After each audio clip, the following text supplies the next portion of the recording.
Everybody. I am Sanjana. I am a product lead at a company called Rated. And at Rated, we are building a reputation engine for distributed machines. And my company recently went through a Series A round, so we have money. And with money comes the question of how do you make more money? Right? So there's like a lot of conversations about monetization, growth, blah, blah, blah. And so when Tom reached out, I'm just like, let me talk about monetization, but like specifically, let me talk about like mistakes in monetization strategies. So I'm not going to be prescribing a framework to you, what works, what doesn't work, but I'm going to tell you like there are mistakes. And if you ever see yourself, like as you're making decisions, if you see yourself like fall into making those mistakes, remind yourself and like try not to like dig your own grave, right? So the next slide, please. I've broken this down into basically 2 slides. The first one is what makes monetization so hard, and the next one is like mistakes themselves. And okay, so growth, right? Like growth teams are very quick, and actually they're very good at diving into experimentation around engagement, retention, acquisition. But like whenever a conversation around monetization comes in, there's pushback. And there's pushback for a lot of different reasons, but like there are 5 main reasons that I think like basically encompasses why people don't want to talk about monetization. The first one is sacred cows. So a lot of like businesses, they basically like once they have a paid product, they don't want to change like how they make money, right? These decisions are usually made by the co-founders or whatever, and once like the strategy is in place, you don't want to touch it because, well, the gods have touched it, so you don't touch it, right? You don't want to marry the gods. And then especially if the initial product has gained some success, it has like this false positive feedback loop, then like if it works, why change it, right? But like, of course, there are problems with that because as the market changes, as your own product's position in the market changes, as the user needs change, as competition enters into the market, because you can only be differentiated for so long, you have to make changes to your monetization strategy so that you are appeasing your customers as the dynamics change. The second is fear. The fear of customer vote, right? You make a change in your price and then suddenly you expect your customers to basically leave the product, right? So you don't want your customers to, you want attention, you want engagement. You never want your customer to be like an uninstalled app. You never want that situation, and so to avoid that situation, you might fear making changes to your product monetization strategy. The next one is ripple effects. When you think about, if and when you think about growth, like the growth levers, once again, you're thinking about acquisition, you're thinking about engagement, you're thinking about retention, and an output of all of this is monetization. So when you make a change to monetization, you are thereafter like making an impact on potentially acquisition. What does that mean? Okay, so let's say something was like, you charge a product like a monthly fee of $10, and for whatever reason you made a decision that you now want to charge $15. Now that's going to make your acquisition much more difficult because like the same user that was like willing to pay $10 might not be willing to pay $15, right? So it has like implications across the board, which then means you need to align with stakeholders. Right? You have like multiple teams working.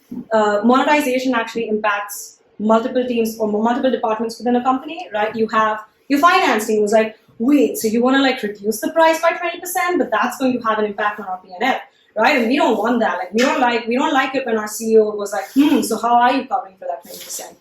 You have, and everybody has like different ideas. They want to optimize for like one thing. Your marketing team might want to optimize for another thing. Your growth team might want to optimize for another thing. So you have like a lot of opinions. And when there's a lot of opinions, there's noise, and you'd much rather like not touch that product or like that part of the product. And the last one is massive lift, right? So whenever you make changes to the pricing of the product, there's work involved, right? So you've got to like get your payments team to like figure this out for you. There's probably changes there. If you're bringing discounts in, you have to build like an entire discounting system. You're going to have like the legal team be like, is this all right? Like you have to like make changes to your terms of service. You have to talk to your finance team. Again, it's the same stakeholder management, but suddenly you have to like play good with a lot of different stakeholders within the company to actually make a change to monetization. Sounds like monetization stuff, but like, does that mean you don't actually like iterate on it? Not really, right? Because there's opportunity. As I said, like a business initially, even if it is like in a very differentiated market, there's a very high chance that if they're doing well, one day they might be commoditized, right? Like when you think about AI, okay, like OpenAI did a really good job. Now, how many companies, how many AI companies are there out there, right? Like there's just way too many. If it's cool enough, one day you will be a commodity. So if you do turn into a commodity, one of the things that a lot of new entrants do is like they'll compete on pricing. They'll get the funding, they'll raise a round, and then they'll basically like sell the same product at a lower price. And if you don't continue to basically improve on your product's initial pricing, there is a very big chance that you will not be, like on the same choo-choo train that one day you will like basically the driver off. So next slide, please. The final slide. I'm going to talk about like a few mistakes that we make when we think about monetization strategy. The principle, I'm not prescribing anything. I'm really just talking about the mistakes. And I want to like just walk us through this very quickly. Right, so the first one is we make monetization decisions for the business only view. What do I mean by that? Well, once again, when you think about it, when are you really thinking about money? You're thinking about it when like there's to live, right? Like that's the only time you're thinking about, oh, my business is not making enough money. We need to like make more money so that we can like basically put that into like our growth, whatever, right? So you're thinking about it from a business perspective, but you have to think about the fundamentals here. The one fundamental that we have to live by as product people is that the value of the product has to be much greater than the price of the product. As long as you're able to like balance that equation, your customers will keep coming, right? So, but when does that happen? That only happens when you think about the customers. If you're thinking about the business and you're thinking about optimizing your profit margins, you're not thinking about your customers, which is why you have to align your monetization strategy with consumers' perception of value. The second one is you treat monetization as a silo from growth. If you're working in relatively big companies, you'll have noticed that you have this title called the growth PM. A growth PM, more often than not, is focusing on retention, engagement, and acquisition. They don't think about monetization because they think of monetization as an output of these three main categories of like how do you like actually get a customer on the platform, how do you make them do their first task, and then how do you keep making them do the big different tasks, right? So they don't think of like monetization as a potential lever that actually like pushes into the acquisition, right? So are there things that you can do from a monetization perspective that actually fuels your acquisition? There are. You can do a lot of things. You can have discounts. You can have flash sales. You can do a lot of stuff. And so you should like think of monetization as, in fact, like within the same group as the other growth levers. Because if you think together as like an entire system, a self-sustaining system, then you're making good decisions across the board from like all the way from like acquisition to monetization. The next one is like considering all revenue as good revenue. Doesn't that feel good? Right? So like no matter what the revenue is, good revenue. Business is making money, that's great. But unit economics, really, really, really important. How much are you spending on a unit economic basis, on a unit of value to actually make a unit amount of money, right? If you don't got your unit economics down, then like that's not gonna work. So if you're a business, if you're a food delivery business that is also like specialized in, I don't know, like a HelloFresh equivalent, but you're also doing the delivery aspect of it, now you have to like spend a lot of money to acquire a user. You're doing coupons, you're doing like 65% off, the first 3 meals are off, or free, whatever. But then you're also like preparing the ingredients, that's cost. You are spending money on actually getting it delivered. But if you're not able to like retain your customer and like have them pay for the 4th meal, then that's just cost. The unit economics are not great. Then you need a Series C, you need a Series D, you need a Series E, and then bankruptcy, right? So you have to really account for the cost of acquisition and retention of that revenue. Really, really important. The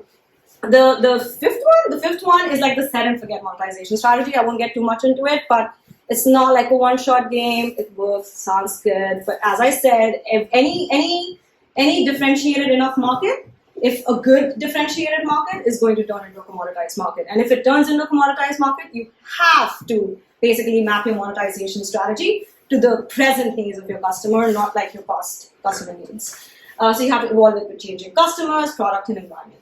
And then finally, you have to use, a mistake is you use monetization as a short-term growth lever. I've seen this like happen quite often, and this might not be the best example, but like I have seen this happen quite often in the games industry, right? So if you think about Zynga, you think about PlayStation, they always have a flash sale going on. There's always a sale, there's always coupons, there's always discounts because they want the users to be engaged today, right? So they don't, I don't know, like they might have a long-term lens, but like if you start implementing the same flash sale, discount, flash everything strategy, then again, the cost, right? Like considering all revenue is good revenue, it might be a pitfall. Versus like companies, and this is like a pretty standard example, like versus companies that have a subscription tier and then they have a monthly price versus like a yearly discount. Now they're thinking smartly about it, right? Okay, I give you a 10% discount, but then I have like a 12-month guarantee that you're a paying customer. So like they're able to balance a lower price, but like at a short retention of a customer. So like this is again, like you have to think about the long-term implications. If you're thinking about retention, that's really good. Flash sales, sure, like if I get something at 80% off, I'll come back for the next 80% off as well. But I will never buy something at a 100% price, right? So like that's the kind of user sentiment you're creating, and you don't necessarily want to be generating that kind of customer because you can't rely on them to be retained customers. So that's it actually.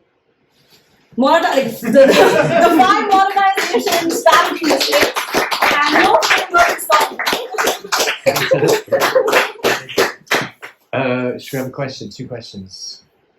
Anyone got a question?